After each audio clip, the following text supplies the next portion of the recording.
Pouvez-vous nous indiquer qui sont les personnes recrutées pour assumer la tenue de la maison France Service? La dernière fois, nous avions dit que nous n'avions pas recruté encore, puisque nous avions reçu des personnes. Ces personnes sont tous postulées via Pôle emploi. On a travaillé avec Pôle emploi par rapport à ça. Et nous avions reçu les personnes. D'autres personnes ont été reçues plusieurs fois. Et nous avons fait un choix. Alors, en effet, vous avez sauté de joie. Voilà. Nous avons décidé de prendre des personnes qui étaient les plus adaptées à notre avis au poste. Donc, parmi les 3 personnes qui ont été recrutées, Natacha Grosso, Madame Faustine Tonda et Madame Audrey Girard, au titre du conseiller numérique.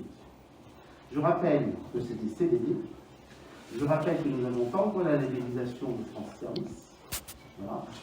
Voilà. Donc, vous avez votre réponse. Et nous avons choisi véritablement avec les CV qui nous paraissaient les meilleurs et le trio qui nous pouvait nous paraître le meilleur pour gérer ces structures. Oui. Nous vous avons alerté par mail, issu du conseil municipal, sur les risques d'inégalité du recrutement et des délibérations. Et en fait, on s'est renseigné, il existe quand même une jurisprudence dans ce domaine, et le fait d'employer l'épouse ou la compagne d'un adjoint peut être passible de poursuites judiciaires. Mais allez en justice. Non, mais c'est pas ça, David. C'est pas du tout ça. Écoutez, on parce préfère. que tu penses que véritablement, excuse-moi, tu penses que parce que tu es la femme d'un adjoint, d'un conseiller municipal, tu n'as pas le droit de travailler, toi. Tu n'as pas le droit de travailler si tu es à Pôle emploi. C'est pas ce que je dis. Nous, on vous prévient, il y a de la jurisprudence qui existe. C'est complètement illégal. C'est pas à nous d'aller au tribunal. On préfère vous le dire, c'est tout. Il y a la jurisprudence. On assume nos choix. Exactement. Mais c'est très bien. On assume nos choix. Bien. Troisième question. Il nous a été indiqué lors du dernier conseil municipal que seules 2 solutions existaient pour la desserte en service postal, avec étudié la possibilité d'une délégation de service public avant de faire fermer la poste. Alors, on ne fait pas fermer la poste. Ça, voilà, il faut bien quand même faire gaffe à ce que vous dites. On rappelle une dernière fois. J'ai déjà expliqué 2 fois. On a reçu le directeur départemental de la Poste qui nous a dit dans cette salle que quoi qu'il en soit, la Poste, dans les 2 ans, fermerait. C'est partout, c'est des agences postales qui se mettent partout. On a décidé d'anticiper ça dans le même temps, on allait quand même sur une maison française. Ça, c'est le premier point. Le deuxième point, aujourd'hui, au niveau de la Poste, il existe 2 solutions. Les solutions, c'est les agences postales communales, qui sont portées par les communes, et il existe des points postes qui sont dans les commerces. Relais commerçants. Voilà. La délégation de service public. On s'est renseigné auprès du directeur de la Poste hier. La délégation de service public, c'est une délégation d'un établissement public à un établissement public. On est d'accord, d'un service. La Poste, depuis 2010, n'est plus un établissement public.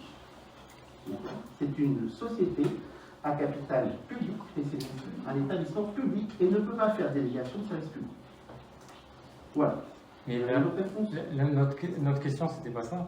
La question, c'était la maison France Service, donc le bureau municipal postal, c'est comme ça qu'il faut l'appeler. Est-ce que la mairie aurait pas pu faire une DSP avec un commerce de temps pour tenir cette... Qu'est-ce qui va en empêcher? C'est quoi? Cette maison France Service? Non, c'est la Poste qui fait... Le bureau. C'est la Poste. Alors, je réponds. Madame Lyonnais, sur 2 conseils que j'ai expliqués, nous reprochait de dégrader le service de la Poste en le transformant en agence postale communale. Effectivement, on aurait pu dire à la Poste, quand ils sont venus, ben écoutez, puisque c'est la proposition qu'ils allaient faire lorsqu'ils allaient nous proposer de transformer le bureau de poste, on avait 2 solutions. Ils nous auraient proposé dans les 2 ans à venir 2 solutions, soit une agence postale communale, soit un relais poste commerçant. Si on n'avait pas fait de maison de service, si on n'avait pas voulu le truc, on aurait pu dire aller chez un commerçant. C'est très bien pour le commerçant. Par contre, pour l'usager, là je peux vous garantir que les services ne sont pas du tout les mêmes hein, que ce que fait un commerçant et ce que fait une agence postale communale, là vous avez une différence énorme.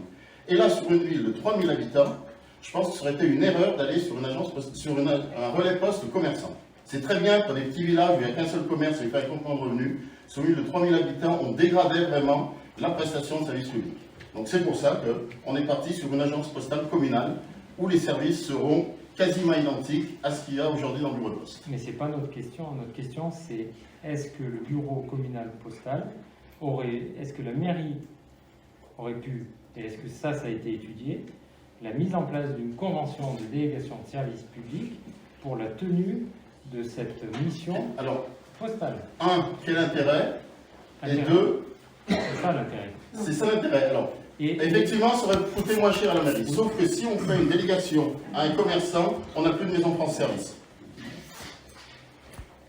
Donc actuellement, où on est, comme le rappelait très justement M. Bouli, dans une période difficile, avec des conditions de vie pour tous les concitoyens extrêmement compliquées, je pense que les privés d'un accès aux services publics, d'un accès au numérique et tout, ça aurait été, là, pour le coup, une grave erreur.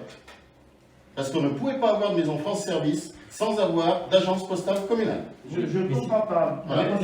Mais ça n'enlevait pas l'agence postale communale. Ah bah si, la Poste, elle finance pas deux trucs. Hein. La Poste, elle finance pas l'agence postale communale et une maison et un point poste commun. Non, mais c'est pas. Mais encore une fois, vous ne comprenez pas.